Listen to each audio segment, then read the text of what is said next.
اب ہے نماز وتر، کیونکہ نماز وتر جو ہے یہ 5 نمازوں کا حصہ نہیں ہے، الگ نماز ہے. ٹھیک ہے.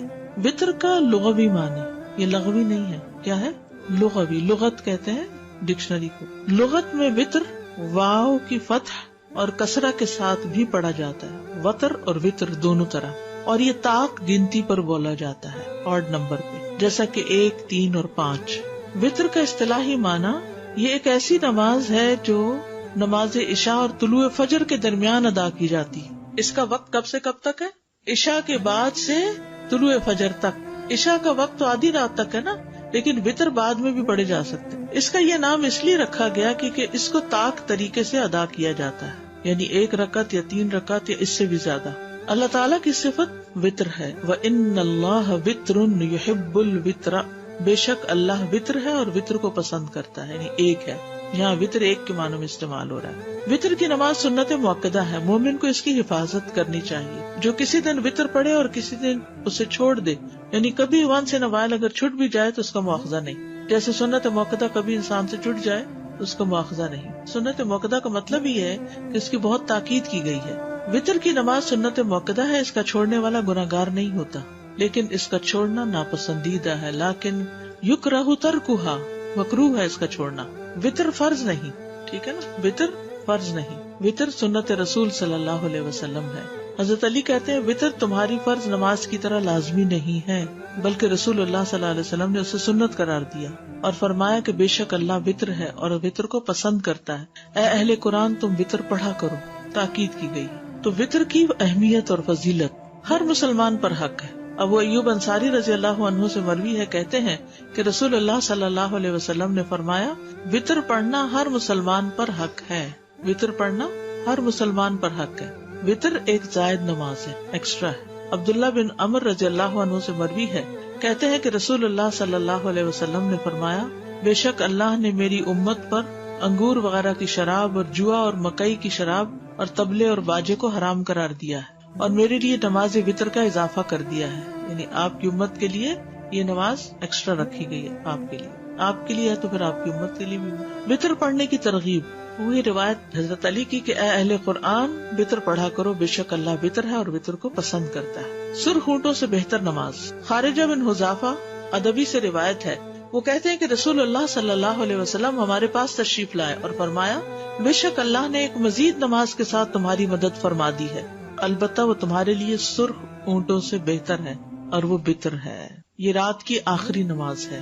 جیسے دن کی نماز مغرب کے ساتھ وتر کی جاتی ہے، ایسے ہی رات کی نماز وتر نماز کے ساتھ وتر کی جاتی ہے. عبداللہ رضی اللہ عنہ سے روایت ہے، نبی صلی اللہ علیہ وسلم نے فرمایا لوگوں اپنی رات کی آخری نماز وتر کو بناؤ. ٹھیک. ابن عمر سے مروی ہے، کہتے ہیں کہ جو شخص رات کو نفل نماز پڑھے تو وہ اپنی آخری نماز وتر کو بنائے، کیونکہ رسول اللہ صلی اللہ علیہ وسلم اس کا حکم دیتے تھے. المغرب وتر النہار فاوتروا صلاۃ اللیل. نبی صلی اللہ علیہ وسلم نے فرمایا مغرب کی نماز دن کا وتر ہے تو رات کی نماز کو بھی وتر بناؤ.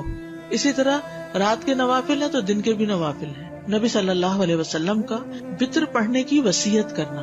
ابو ہریرہ رضی اللہ عنہ سے روایت ہے، وہ کہتے ہیں کہ مجھے میرے دلی دوست نبی صلی اللہ علیہ وسلم نے 3 چیزوں کی وصیت کی ہے کہ موت سے پہلے ان کو نہ چھوڑوں.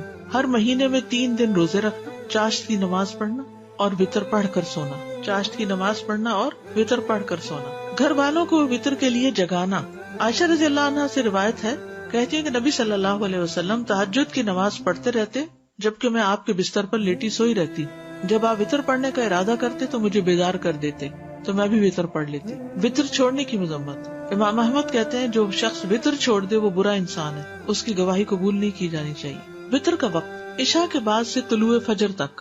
عشاء کے بعد سے طلوع فجر تک. تمام فقہا کا اس بات پر اتفاق ہے کہ وتر کا وقت نماز عشاء کے بعد سے لے کر طلوع فجر تک ہے، اور اس پر بھی اتفاق ہے کہ اس کا سب سے افضل وقت سحری کا وقت ہے، فجر سے پہلے سحری کے وقت. نبی صلی اللہ علیہ وسلم نے فرمایا بے شک اللہ نے تمہیں مزید ایک نماز عطا کی ہے جو کہ وتر ہے، اسے عشاء اور نماز فجر کے درمیانی وقفے میں پڑھ لیا کرو.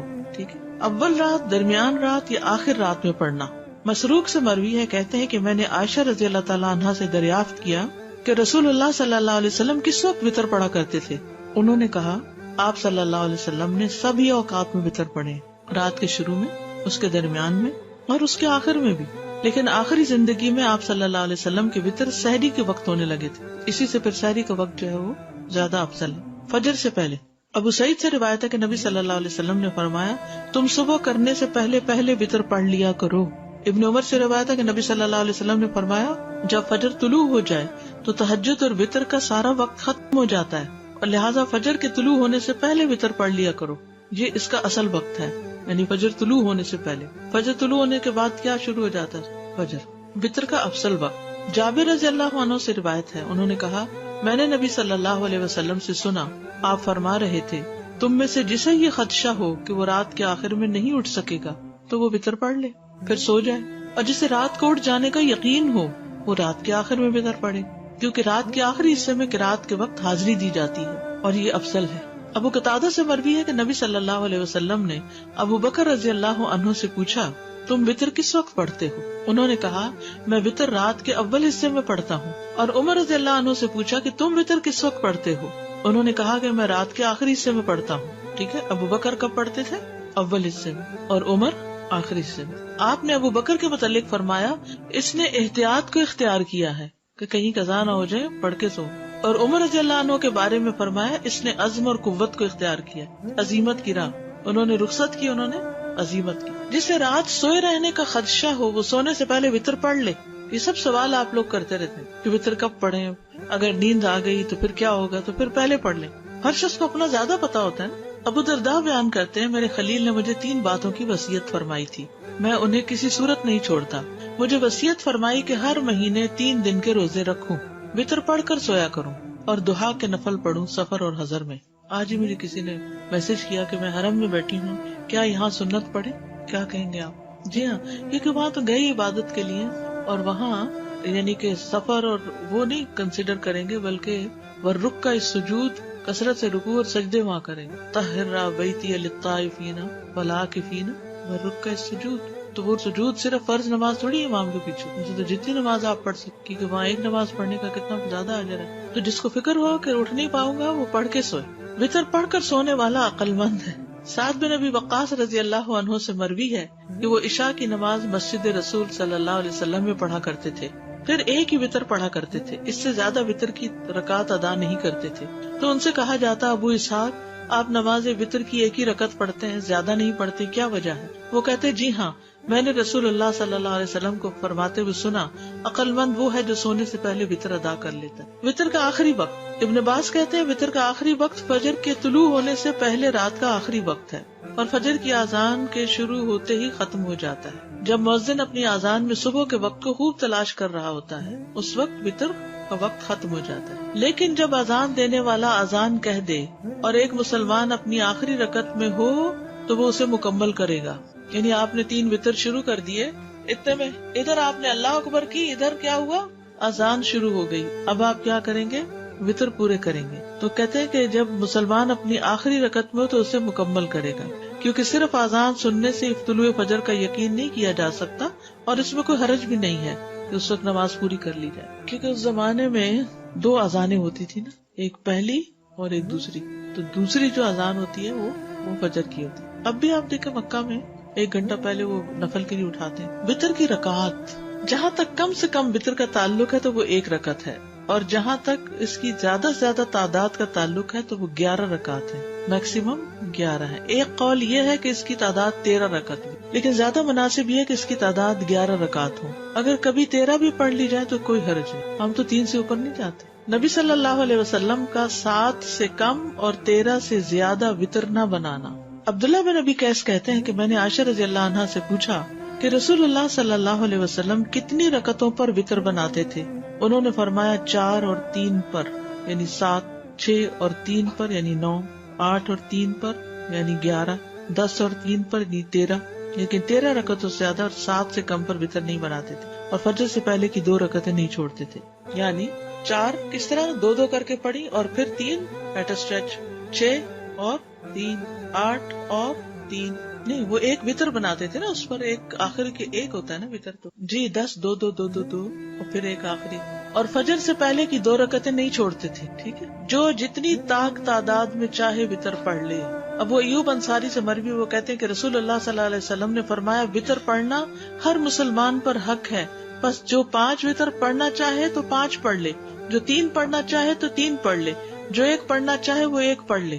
میجورٹی 3 ہی پڑھتی ہے, لیکن کبھی سفر ہوتا ہے, کبھی بیماری ہوتی ہے, کوئی حرج نہیں, یعنی رخصت تو موجود ہے نا.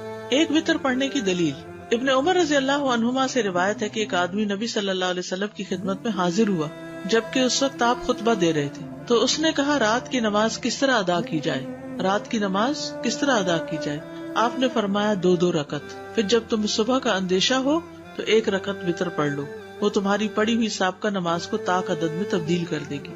اصل میں ہم نوافل تو پڑھتے نہیں, ویسے 1 وتر کی ہے, تو اگر نوافل پڑھنے ہو ساتھ تو 2 کر کے وہ پڑھ کے پھر 1 الگ پڑھ لیں, یا پھر آخری 2 اور 3 اکٹھی کر لیں. 3 وتروں کی دلیل ابن عباس سے مروی کہ نبی صلی اللہ علیہ وسلم 3 وتر پڑھتے تھے.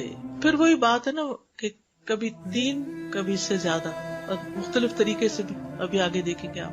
5 وتروں کی دلیل عائشہ رضی اللہ عنہ بیان فرماتی ہیں رسول اللہ صلی اللہ علیہ وسلم فجر کی سنتوں سمیت 13 رکعت پڑھتے تھے. یعنی رات کی نماز آپ نے پڑھنی شروع کی 2 کر کے, ٹھیک ہے, 10 پڑھی اور پھر 1 وتر پڑھ لیا.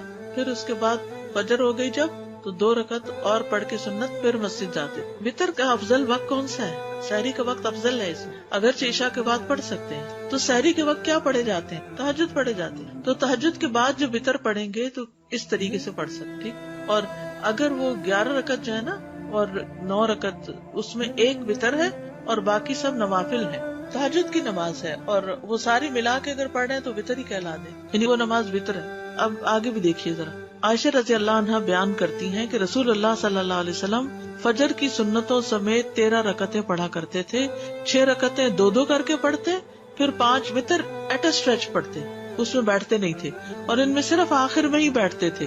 ٹھیک ہے, 6 رکعتیں کیسے 2 کر کے, اور اس کے بعد 5 کنٹینیوسلی. حضرت عائشہ سے روایت ہے کہ نبی صلی اللہ علیہ وسلم وتر پڑھا کرتے تھے, کبھی آپ 5 وتر اور کبھی 7 وتر پڑھتے تھے ایٹ اسٹریچ. 7 وتروں کی دلیل ام سلمہ کہتی ہے نبی صلی اللہ علیہ وسلم 13 رکعات کو وتر بناتے, جب آپ عمر رسیدہ اور کمزور ہو گئے تو 7 وتر پڑھنے لگے.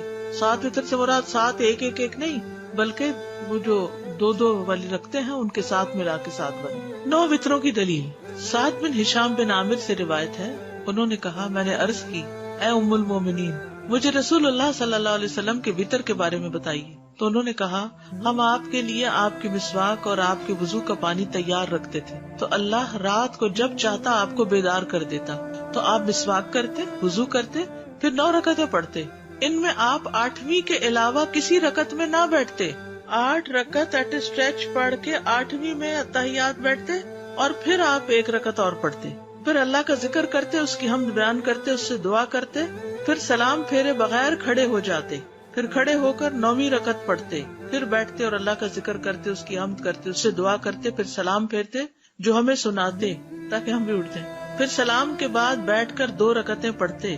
تو اے میرے بیٹے یہ 11 رکعتیں ہو گئیں. یعنی وتر کے بعد بھی 2 رکعتیں آپ کے عمل سے ثابت ہے کہ آپ پڑھتے تھے. ٹھیک ہے, اب اصل میں آپ کو پریشانی ہو رہی ہے کہ یہ اتنی ورائٹی یاد کیسے رہے گی. اس میں آپ دیکھیے کہ ایک تو یہ ہے کہ آپ عشاء کے ساتھ 1 وتر پڑھ کے سو جائیں, ایک یہ ہے کہ آدھی رات کو اٹھیں اور 2 پڑھیں, 4 پڑھیں, اور اس کے بعد وتر پڑھیں, یہ 2 کر کے, اور پھر وتر الگ ایک اکیلی پڑھیں. اور ایک یہ ہے کہ آپ 2 کر کے 6 پڑھیں اور اس کے بعد 5 وتر پڑھ کے, کیونکہ آپ 11 رکعت پڑھتے تھے. ٹھیک ہے, پھر اسی طرح یہ بھی کہ 8 ایٹ اسٹریچ پڑھ کے 8ویں میں بیٹھ کے پھر 9ویں میں کھڑے ہو کے اس طرح پڑھتے تھے. ٹھیک ہے, پھر جب اللہ کے نبی صلی اللہ علیہ وسلم کی عمر بڑھ گئی اور جسم پر کسی حد تک گوشت چڑھ گیا, جسم بھاری ہو گیا, تو آپ 7 وتر پڑھنے لگ گئے, اور 2 رکعتوں میں وہی کرتے جو پہلے کرتے تھے, بیٹھ کر پڑھتے.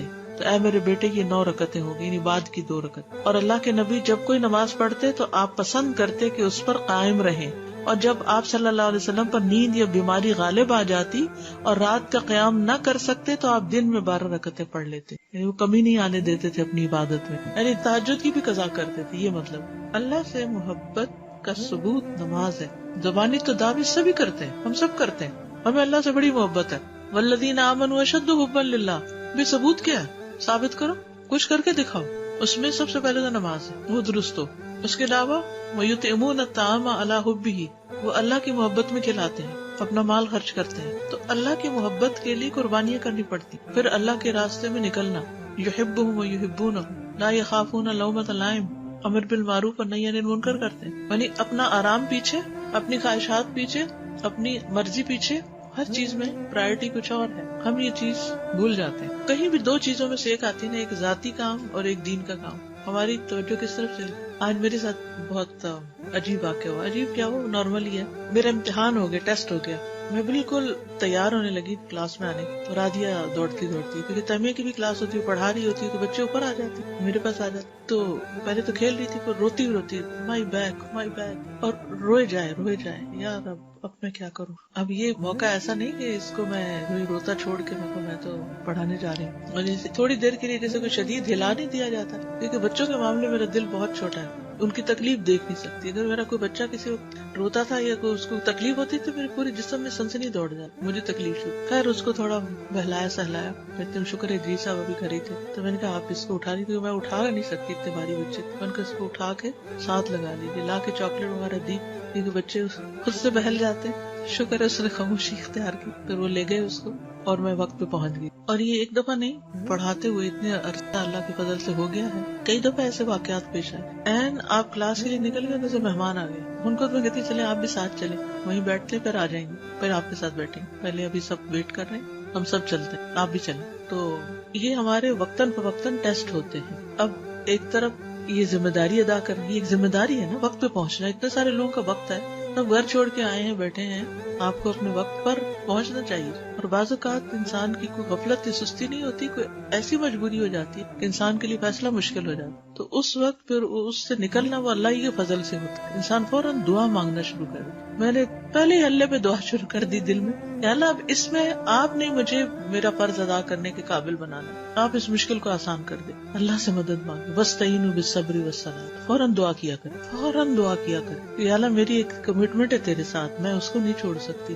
اسی طرح بعض اوقات آپ نے اپنے لیے کچھ پیسے اکٹھے کر کے رکھے تھے، کوئی کام کرنا ہوتا کہ اچانک ونٹر ڈرائیو آ جاتی، یا کوئی اور اس طرح کا پروجیکٹ سامنے آ جاتا ہے، وہ چھت لیک کرنے لگ گئی ہے، چھت بنے گی، آپ نے عید کی پارٹی کے لیے پیسے اکٹھے کیے ہوئے تھے، رمضان میں اناؤنسمنٹ ہوگی مسجد میں، تو اب وہ ڈبل مائنڈیڈ ہو جاتے ہیں. خواتین کو زیور بنانے کا شوق ہوتا ہے، آپ نے جیولری کے لیے پیسے جمع کیے ہوئے تھے کہ اچانک کوئی اتنا شدید بیمار پڑ گیا یا کچھ کوئی بھی ایسی چیز آ جاتی، تو اس وقت انسان پھر یہ دیکھتا ہے کہ مجھے اب کس طرف کو کرنا. کبھی ایسا بھی ہوتا ہے کہ ایک اللہ کا حکم ہوتا ہے، ایک اللہ کی دی ہوئی اجازت اور رخصت ہوتی ہے، اور ہمارے اندر کی ایک اور خواہش ہوتی ہے، تو اس میں بھی دیکھنا ہوتا ہے کہ اب اللہ ہی کا حکم چلے گا، چاہے ہماری مرضی نہ بھی ہو. تو یہ پرائرٹیز جو ہے زندگی میں یہ بہت اہم ہے، اور ان کا امتحان ہوتا ہے. کہنے کی بات یہ تھی کہ ان کا امتحان ہوتا ہے. آپ بڑے سکون سے وضو کر کے بڑے خوش مسلے کی طرف بڑھ رہے تھے، اچانک آپ کے ہسبینڈ گھر میں داخل ہو گئے، کہ تو پہلے مجھے کھانا دے دو پھر اس کے بعد نماز پڑھ لیں. اب وہ جو آپ کا موڈ بنا ہوا ہوتا ہے نا، موڈ بنانا پڑتا ہے نا اچھی نماز کے لیے، اچھا سا وضو کر کے، اچھا سے اپنے آپ کو ٹھیک کر کے، جیسے تیار ہو کے آپ پڑھ رہے ہیں ایک کام اور آگے بیچ میں ایک اور. تو اس وقت دل تو نہیں وہ چاہتا کہ انسان اب اپنی پسند کا کام چھوڑ کے کوئی اور کرے، لیکن کرنا تو وہی ہوتا ہے پھر وہ جس سے نماز کا سکون برقرار رہے. کیونکہ اگر آپ نے کھانا دیے بغیر نماز شروع کر دی تو نماز کا سکون لٹ جائے گا. نماز وتر کی ادائیگی کا طریقہ. ایک وتر کی ادائیگی کا طریقہ. عائشہ رضی اللہ تعالی عنہا سے روایت ہے، انہوں نے فرمایا کہ رسول اللہ صلی اللہ علیہ وسلم ہر 2 رکعت پر سلام پھیرتے تھے اور ایک وتر پڑھتے تھے. یعنی چاہے آپ 3 رکعتیں پڑھنا چاہتے ہیں تو 2 رکعتیں پڑھ کے پھر ایک الگ رکعت. ٹھیک. آپ نے کبھی حرم میں وتر پڑھے؟ مختلف طرح سے پڑھاتے ہیں، کبھی تو 3 ایٹ اسٹریچ پڑھا دیتے ہیں، اور کبھی کیا کرتے ہیں 2 کے بعد سلام پھیر دیتے ہیں اور پھر ایک کھڑے ہو کے پڑھتے ہیں. تو ایک طریقہ یہ ہے. 3 وتروں کی ادائیگی کا طریقہ. نماز وتر کو مغرب کی طرح 2 تشہد کے ساتھ نہیں پڑھا جائے گا. یعنی اگر 3 وتر پڑھنے ہو تو 1 تشہد اور 1 سلام، یا پھر 2 تشہد اور 2 سلام کے ساتھ پڑھے جائیں گے. مغرب کی طرح نہیں ہونے چاہیے وتر. مغرب میں کیا ہوتا ہے 2 رکعت کے بعد آپ تشہد پڑھتے ہیں، پھر 1 رکعت کھڑے ہو کر پھر آپ نماز پڑھیں. وتر میں یہ نہیں ہوگا. وتر میں کیا ہوگا، 3 رکعتیں کٹھی پڑھ کے آخر میں بیٹھیں گے، ایک طریقہ. دوسرا 2 پڑھ کے سلام پھیر کے پھر ایک اور الگ پڑھیں گے. ابن عمر سے مروی ہے، انہوں نے کہا رسول اللہ صلی اللہ علیہ وسلم وتر اور 2 رکعتوں کے درمیان سلام کے ذریعے فصل فرماتے تھے اور ہمیں سلام کی آواز سنواتے تھے. ٹھیک ہے، اونچی آواز سے سلام کرتے. حضرت عائشہ سے مرفوعاً مروی ہے کہ آپ صلی اللہ علیہ وسلم 1 رکعت وتر پڑھتے اور 2 رکعتوں کے بعد آخری رکعت ادا کرنے سے پہلے باتیں بھی کر لیتے. یعنی جب سلام ہو گیا تو پھر اس کے بعد آپ بات بھی کر سکتے ہیں. اس سے یہ پتہ چلتا ہے کہ چاہے 3 وتر کی نیت سے آپ پڑھ رہے ہیں 2 رکعت، تب بھی اس 2 رکعتوں کے بعد کوئی بات چیت کرنی پڑے تو کر سکتے ہیں. 3 رکعتیں 1 2 3 بغیر تشہد کے 3 رکعتیں پڑھ کے تیسری میں پھر اتحیات اینڈ تک پڑھنا ایک طریقہ ہی ہے. دوسرا کیا ہے 2 رکعتیں پڑھ کے سلام پھیر کے پھر ایک اور رکعت پڑھ کے اس کو وتر بنانا. حضرت ابو ہریرہ سے روایت ہے کہ رسول اللہ صلی اللہ علیہ وسلم نے فرمایا 3 وتر نہ پڑھا کرو، 5 اور 7 وتر پڑھا کرو، اور مغرب کی نماز سے مشابہت نہ کرو. ٹھیک ہے، یعنی 3 کی بجائے 5 اور 7 وتر، اس کے مطلب 3 منع ہے، 3 مغرب کے ساتھ مشابہت منع ہے بس. 5 اور 7 وتروں کی ادائیگی کا طریقہ حضرت عائشہ سے مروی ہے کہ رسول اللہ صلی اللہ علیہ وسلم وتر کی 5 رکعتیں ادا کرتے اور ان کے درمیان بیٹھتے نہیں تھے، یہاں تک کہ 5ویں رکعت پہ بیٹھتے اور سلام پھیرتے. ایک یہ طریقہ ہے. اگر آپ 5 وتر پڑھ رہے ہیں تو 5ویں رکعت، یہ جو اوپر والی حدیث میں ہے نا 3 نہ پڑھو بلکہ اگر زیادہ رکعتیں پڑھنی ہے تو پڑھتے جاؤ آخری پہ جا کے تحیات پڑھو. ام سلمہ سے روایت ہے، انہوں نے فرمایا کہ رسول اللہ صلی اللہ علیہ وسلم 7 یا 5 رکعت وتر پڑھتے تھے اور ان کے درمیان سلام یا کلام کے ساتھ تفریق نہیں کرتے تھے. میں نے ایسی مساجد میں نماز پڑھی ہے جہاں امام نے اسی طرح 5 ایٹ اے اسٹریچ پڑھائے تراویح کے بعد. ٹھیک ہے، اس طرح پڑھ سکتے. 9 رکعت کا طریقہ زرارہ بن اوفا سے مروی ہے کہ جب سعد بن ہشام بن عامر ہمارے پاس آئے تو انہوں نے ہمیں بتایا کہ میں ابن عباس کے پاس گیا اور ان سے رسول اللہ صلی اللہ علیہ وسلم کے وتر کے بارے میں سوال کیا. تو ابن عباس نے ان سے کہا کیا میں تمہیں ایسی شخصیت نہ بتاؤں جو رسول اللہ صلی اللہ علیہ وسلم کی وتر نماز کو زمین پر بسنے والے تمام لوگوں سے زیادہ جانتی ہیں؟ میں نے کہا کون؟ فرمایا عائشہ رضی اللہ عنہا، کیونکہ وہ آپ کی بیوی تھی، آپ کی خلوتوں کی ساتھی تھی. ہم وہاں گئے، انہیں سلام کہا، ان کی خدمت میں حاضر ہوئے اور ان سے سوال کیا. میں نے کہا مجھے رسول اللہ صلی اللہ علیہ وسلم کی وتر نماز کے بارے میں بتائیے. فرمانے لگی ہم آپ صلی اللہ علیہ وسلم کے لیے آپ کی مسواک اور آپ کے وضو کا پانی تیار رکھتے تھے. رات کو جس وقت اللہ عز و جل چاہتا آپ کو جگا دیتا، آپ مسواک اور وضو فرماتے، پھر 9 رکعتیں اس طرح پڑھتے کہ 8ویں رکعت کے علاوہ کسی رکعت میں تشہد کے لیے نہ بیٹھتے، اور 8ویں رکعت میں تشہد وغیرہ اور دعا تک پڑھ کے پھر کھڑے ہو کر پھر ایک رکعت پڑھتے، یعنی سلام کے بغیر. اے بیٹے، پھر جب رسول اللہ صلی اللہ علیہ وسلم بوڑھے ہو گئے اور آپ کو گوشت نے پکڑ لیا تو 7 رکعت پڑھ کر سلام پھیرتے اور بیٹھ کر 2 رکعت پڑھتے. تو اے بیٹا یہ 9 ہو گئی. آپ جب کوئی نماز شروع فرما لیتے تو اس پر ہمیشگی اور پابندی کو پسند فرماتے. وتر میں قرات کون سی صورتیں پڑھی جائیں؟ سورۃ الاعلی، الکافرون اور الاخلاص. ابی بن کعب رضی اللہ عنہ سے روایت ہے کہ رسول اللہ صلی اللہ علیہ وسلم 3 رکعت وتر پڑھتے. پہلی رکعت میں سبح اسم ربک الاعلی، دوسری میں قل یا ایھا الکافرون اور تیسری میں قل ھو اللہ احد پڑھتے تھے. معوذتین. عبدالعزیز بن جراج کہتے ہیں کہ ہم نے ام المومنین عائشہ رضی اللہ عنہا سے پوچھا کہ رسول اللہ صلی اللہ علیہ وسلم وتر میں کون سی صورتیں پڑھتے تھے؟ تو انہوں نے کہا پہلی رکعت میں سبح اسم ربک الاعلی، دوسری میں قل یا ایھا الکافرون اور تیسری میں قل ھو اللہ احد اور المعوذتین. یعنی یہ بھی آتا ہے، خالی قل ھو اللہ بھی آتا ہے اور اس کے ساتھ معوذتین بھی آتے ہیں. سورۃ النساء کی آیات. ابو موسیٰ اشعری رضی اللہ عنہ دوران سفر مکہ اور مدینہ کے درمیان تھے تو انہوں نے عشاء کی نماز 2 رکعت پڑھی، پھر کھڑے ہوئے اور 1 رکعت وتر پڑھا اور اس میں سورۃ النساء کی 100 آیتیں پڑھی. ٹھیک ہے، تو ایسے بھی وتر پڑھ سکتے ہیں، 1 رکعت لیکن بہت لمبی رکعت. پھر فرمایا میں نے اس بات میں ذرا بھر کوتاہی نہیں کی کہ اپنے قدم وہاں رکھوں جہاں رسول اللہ صلی اللہ علیہ وسلم نے اپنے قدم رکھے اور وہی کچھ پڑھوں جو رسول اللہ صلی اللہ علیہ وسلم نے پڑھا. ٹھیک ہے، تو یہ سفر میں وتر پڑھنے کی دلیل بھی ہے اور لمبے وتر پڑھنے کی بھی. یعنی آپ اگر عشاء کے ساتھ وتر پڑھنا چاہتے ہیں تو سورۃ الاعلی اور کافرون اور اخلاص پڑھ کے ختم کر دیں، اور اگر آپ صبح تہجد کے وقت پڑھنا چاہتے ہیں تو 2 کر کے آپ الگ سے بھی 3 وتر پڑھ سکتے ہیں، اور آپ 8 رکعتیں ایٹ اسٹریچ پڑھ کے بیٹھ کے پھر 9ویں پہ بھی پڑھ سکتے ہیں. تو جو بھی آپ کو سوٹ کرتا ہو آپ کر سکتے ہیں. اب یہ ویرائٹی آپ کو فرض نمازوں میں نہیں ملے گی، یہ صرف وتر میں ہی ہے کیونکہ اس کے ساتھ نفل ہے. دعائے قنوت، رکوع سے پہلے دعا کرنا. ابی بن کعب سے روایت ہے رسول اللہ صلی اللہ علیہ وسلم وتر پڑھتے تھے تو رکوع سے پہلے دعائے قنوت پڑھتے تھے، یعنی سورۃ فاتحہ پڑھی، سورۃ ملائی اور اس کے بعد دعائے قنوت پڑھی اور اس کے بعد رکوع میں گئے، پھر سجدے میں گئے، قیام میں ہی پڑھ لی. دعائے قنوت کے الفاظ. ابو حورا سے روایت ہے، انہوں نے کہا کہ حسن بن علی رضی اللہ عنہما نے بیان کیا کہ رسول اللہ صلی اللہ علیہ وسلم نے مجھے کچھ کلمات سکھائے جنہیں میں قنوت وتر میں کہا کروں. اللہم اہدنی فی من ہدیت وعافنی فیمن عافیت وتولنی فیمن تولیت وبارک لی فیما اعطیت وقنی شر ما قضیت انک تقضی ولا یقضى علیک وانہ لا یذل من والیت ولا یعز من عادیت تبارکت ربنا وتعالیت۔ ایک اور دعا علی بن ابی طالب رضی اللہ عنہ سے مروی ہے کہ رسول اللہ صلی اللہ علیہ وسلم اپنے وتر کے آخر میں یہ کہا کرتے تھے، اللہم انی اعوذ برضاک من سخطک وبمعافاتک من عقوبتک واعوذ بک منک لا احصی ثناء علیک انت کما اثنیت علی نفسک۔ اور ایک اور دعا بھی جو پڑھتے ہیں، اللہم انا نستعینک ونستغفرک ونؤمن بک ونتوکل علیک ونثنی علیک الخیر ونشکرک ولا نکفرک ونخلع ونترک من یفجرک اللہم ایاک نعبد ولک نصلی ونسجد والیک نسعی ونرجو رحمتک ونخشی عذابک ان عذابک بالغفار۔ وتر کی بعد کی دعا، وتر کے بعد کی دعا۔ ابی ابن کعب سے روایت ہے کہ رسول اللہ صلی اللہ علیہ وسلم 3 رکعت وتر پڑھتے، پھر جب فارغ ہوتے تو فراغت کے وقت 3 دفعہ سبحان الملک القدوس، پاک ہے بادشاہ نہایت مقدس، یعنی اللہ تعالیٰ کی تعریف بیان کرتے، یہ پڑھتے۔ آخری مرتبہ لمبا کر کے پڑھتے، سبحان الملک القدوس سبحان الملک القدوس سبحان الملک القدوس، ایسے لمبا کر کے۔ جیسے آپ نماز کے بعد ہم کیا پڑھتے، سلام پھیرتے، اللہ اکبر استغفر اللہ استغفر اللہ استغفر اللہم انت السلام۔ وتر کے بعد کیا پڑھتے، سبحان الملک القدوس۔ وتر کے دیگر احکام، ایک رات میں ایک ہی وتر، ایک رات میں ایک وتر۔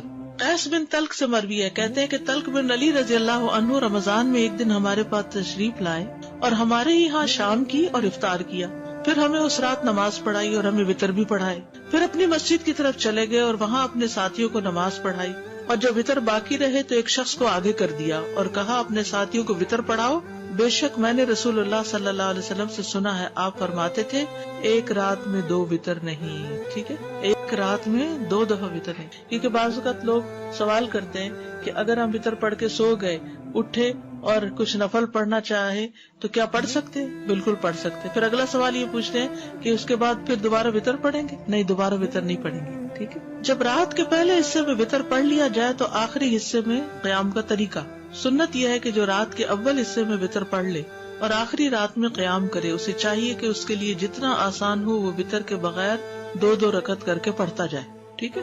یعنی آپ وتر پڑھ کے سو گئے تو اٹھے اور آپ کا دل چاہ رہا ہے نفل پڑھنے کو، تو کوئی پابندی، لاک نہیں لگ گیا کہ اب اس کو کھولا نہیں جا سکتا، آپ 2 رکعتیں پڑھتے رہیں۔ ابن باز کہتے ہیں جب آپ نے اول حصے میں وتر پڑھ لیا ہو، پھر اللہ آپ کے لیے آخری پہر میں قیام کرنا آسان کر دے تو اللہ آپ کو جتنی توفیق دے آپ 2 کر کے رکعت پڑھتے جائیں، لیکن وتر نہ پڑھیں۔ اگر کسی وجہ سے وتر رہ جائے تو اس کو ادا کرنے کا طریقہ، قضا کیسے ہوتی ہے وتر کی؟ اگر تو آپ کی اذان ہو رہی ہے اور اگر فجر نہیں شروع ہوئی تو آپ کیا کریں گے؟ وتر پڑھ لیں گے۔ لیکن اب کیا ہوا، وتر بھی گئے اور سنت بھی گئی اور آپ نے فرض پڑھ لیے کہ وقت تھوڑا تھا، تو اب آپ کیا کریں گے کہ بعد میں جب سورج نکلے گا تو سنت پڑھ لیجیے فجر کی اور اس کے ساتھ 2 رکعتیں پڑھ لیجیے، کیونکہ دن کی رکعت جو ہے وہ، یعنی یہ وتر رات کے لیے تھا تو رات تو گزر گئی، تو ایک طریقہ یہ ہے کہ طاق کے ساتھ ایک اور ملا لیجیے۔ یہاں دیکھیے حضرت عائشہ سے روایت ہے کہ جب رسول اللہ صلی اللہ علیہ وسلم کی رات کی نماز بیماری یا کسی اور وجہ سے رہ جاتی ہو تو دن میں 12 رکعتیں پڑھتے، 13 یا 11 یا 9 نہیں پڑھتے تھے، سمجھ گئے۔ ابن عثیمین کہتے ہیں اگر وتر نہ پڑھا ہو اور فجر طلوع ہو جائے تو پھر وتر نہیں پڑھنا چاہیے، یعنی سنت وغیرہ، لیکن اگر آپ 3 رکعت وتر پڑھتے ہیں تو دن میں 4 رکعت کر کے پڑھ لیں، 5 پڑھتے ہیں تو 6 پڑھ لیں، جو آپ کی عادت ہے اس کے مطابق دن میں اس کو ایون نمبر کر لیں، کیونکہ نبی صلی اللہ علیہ وسلم کی جب رات کی نماز چھوٹ جاتی تو دن میں 12 رکعت ادا کرتے، یعنی 11 نہیں پڑھتے تھے، 12 پڑھتے تھے، ایک ہی وتر پڑھنا۔ ہشام بن عروہ اپنے والد سے روایت کرتے ہیں کہ عبداللہ بن مسعود کہتے ہیں میں پرواہ نہیں کرتا اگر صبح کی نماز کھڑی ہو جائے اور میں وتر پڑھ رہا ہوں تو اسے 1 پڑھ کے وتر پھر فجر پڑھوں گا، یہ دونوں طریقے مل رہے ہیں، ٹھیک ہے۔ سفر میں سواری پر وتر پڑھنے کا جواز، ویسے تو صرف نفل پڑھ سکتے ہیں نا، تو وتر بھی پڑھ سکتے ہیں۔ ابن عمر رضی اللہ عنہ سے روایت، انہوں نے فرمایا نبی صلی اللہ علیہ وسلم سفر کے دوران رات کی نماز اپنی سواری پر اشارے سے پڑھتے تھے، یعنی نفل وغیرہ۔ تہجد کی نماز کیا کرتے تھے؟ سواری پر ہی، خواہ اس کا جدھر کو بھی منہ ہو جاتا۔ اسی طرح نماز وتر بھی اپنی سواری پہ پڑھ لیتے، لیکن فرض نماز سواری پہ نہیں پڑھتے تھے۔ تو بہت بہنیں بار بار اصرار کرتی ہیں اور پوچھتی ہیں کہ ہم گاڑی میں نماز پڑھ لیں، فرض نہیں پڑھ سکتے نوافل پڑھ لیں جتنا دل چاہتا ہے. وطر کے بعد نماز پڑھنے کا جواز.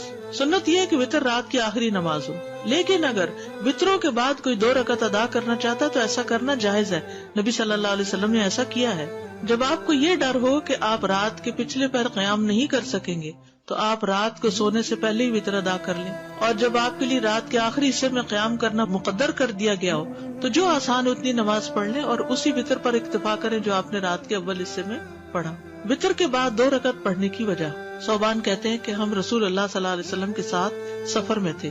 آپ نے فرمایا بے شک یہ سفر باعث مشقت ہے، بس جب تم میں سے کوئی وطر پڑھے تو اس کے بعد 2 رکعت پڑھے، اور اگر وہ قیام کے لیے اٹھ گیا تو ٹھیک، ورنہ یہی 2 رکعتیں اسے قیام سے کفایت کر جائیں گی. ٹھیک ہے، فجر سے پہلے پڑھ لے، لیکن اگر فجر کا وقت داخل ہو گیا تو پہلے فجر وغیرہ پڑھ کے پھر سورج نکلنے کے بعد پڑھ لیں. سبحانک اللہم و بحمدک، اشہد ان لا الہ الا انت، استغفرک و اتوب الیک. السلام علیکم و رحمۃ اللہ وبرکاتہ. السلام علیکم یا رسول اللہ.